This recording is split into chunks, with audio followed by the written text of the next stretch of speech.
பிரியமானவர்களே, இயேசுவின் நாமத்தினாலே ஒவ்வொரு நாளும் இந்த வீடியோ மூலமாக உங்களை காண்பதில் மிகுந்த மகிழ்ச்சி அடைகிறேன், சந்தோஷப்படுகிறேன். நன்றாக இருப்பீர்கள் நம்புகிறேன், விசுவாசிக்கிறேன். இயேசுவின் நாமத்தினாலே உங்களையும் உங்கள் குடும்பங்களையும் ஆசீர்வதிக்கிறேன். இந்த நாளில் ஒரு வேதவசனம் யோவேல் 2ஆம் அதிகாரம் 26ஆம் வசனம் சொல்லப்படுகிறது. நீங்கள் சம்பூரணமாய் சாப்பிட்டு திருப்தி அடைந்து உங்கள் அதிசயமாக நடத்தி வந்த உங்கள் தேவனாகிய கர்த்தருடைய நாமத்தை துதிப்பீர்கள். என் ஜனங்கள் ஒருபோதும் வெட்கப்பட்டு போவதில்லை. பாருங்கள், நீங்கள் வெட்கப்பட்டே போக மாட்டீங்களாம். ஏன்னா நீங்கள் அவரை துதித்து கொண்டு இருக்கிறீங்களா, அவரை இந்த வீடியோவை பார்த்து கொண்டிருக்கிறீங்க, இந்த வசனத்தை கேட்டுக்கொண்டிருக்கீங்களே, நீங்கள் வெட்கப்பட்டே போக மாட்டீங்க. ஏன்னு வச்சுக்க, இது தேவனுடைய வார்த்தையை கேட்டுக்கொண்டிருக்கிற நீங்கள் ஒருவரும் கெட்டு போவதில்லைன்றார். அதாவது வசனத்தை கூர்ந்து கொண்டீங்களா, நீங்கள் சம்பூர்ணமாக சாப்பிடுவீங்க. ஏன்னா சம்பூர்ணமான தேவன் நம்மளோடு இருக்கிறார், சம்பூரத்தின் தேவன் நம்மளோடு இருக்கிறார். சம்பூர்ணமாக சாப்பிட்டு திருப்தி அடைந்து உங்களை அதிசயமாக நடத்தி வந்த தேவன் இந்நாள் வரைக்கும் இந்த 7 மாதமாக கண்ணியமை போல் நடத்தி வர்றார்.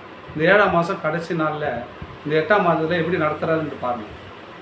7 மாதம் நடத்தி வந்தார், அற்புதமாய் அதிசயமாக நடத்தி வந்தார். உங்களை அதிசயமாக நடத்தி வந்த உங்கள் தேவனை துதிப்பீர்கள், நாமத்தை துதிப்பீர்கள். என் ஜனங்கள் ஒருபோதும் வைக்கப்பட்டு போவதில்லைன்றார். என் ஜனம் யாருங்க? அவரை இந்த வீடியோ பார்க்குற, இந்த வசனத்தை கேட்குற, அவர் ஆலயத்துக்கு போகிற என் ஜனங்கள் எல்லாமே என் ஜனங்கள். என் துதியை சொல்லி வருகிறார். ஒரு நாள் எல்லாமே அவர் துதியை சொல்லி வரப்போகிறாங்க. எல்லாத்தையும் என் ஜனம்னு சொல்கிறாருங்க. இந்த வசனத்தை கேட்குற உங்களை மாத்திரம் இல்லை, எத்தனையோ ஜனம் கேட்காத விடுறாங்க. இது எல்லாமே என் ஜனன்றார். ஏன்னா அவர் உண்டு பண்ண ஜனங்கள் தானே எல்லாருமே. அதை தான் அவர் சொல்கிறார். என் ஜனங்கள் என் துதியை சொல்லி வருவார்கள் என்று சொல்கிறார். இப்போ என்ன சொல்கிறாரு?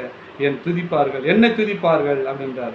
இந்த வசனம் நீங்கள் சம்பூர்ணமாக சாப்பிட்டு திருப்தி அடைந்து உங்களை அதிசயமாக நடத்தி வந்த உங்கள் தேவனாகிய கர்த்தருடைய நாமத்தை துதிப்பீர்கள். என் ஜனங்கள் ஒருபோதும் வெட்கப்பட்டு போவதில்லை. நீங்கள் எந்த இடத்துல வெட்கப்பட்டு போக மாட்டீங்க. ஏன்னா இயேசு உங்களோடு இருக்கிறாருங்க. இயேசு யார்கிட்ட இருக்கலாம் அவங்களாம் இந்த வீடியோ பார்ப்பீங்க, இந்த வசனத்தை கேட்பீங்க. ஏன்னா அந்த இயேசு எப்போது இந்த வீடியோ வரும், எப்போது வசனத்தை கேட்போம் என்று அவளோடு இருக்கும்போது இயேசு உங்களோடு இருக்கிறான்னு அர்த்தம். அப்போ இயேசு உங்களோடு இருக்கும்போது உங்களை ஒரு நாள் வெட்கப்பட விடவே மாட்டார், ஆசீர்வாதத்தை தான் நடத்துவார். நீங்கள் பயப்படாதீங்க, தொடர்ந்து இந்த வீடியோ பாருங்கள். வீடியோ பார்த்தா மட்டும் போதாது, என் வீடியோ பிடிச்சிருந்தா தொடர்ந்து பார்க்க வேணும்னு சொன்னால் சப்ஸ்கிரைப் பண்ணுங்கள். அது உங்களுக்கு பிரயோஜனமாக தேவனுடைய நாமத்தை வாங்கப்படுது, அது ஏதுவாக இருக்கும். ஆமேன். God bless you.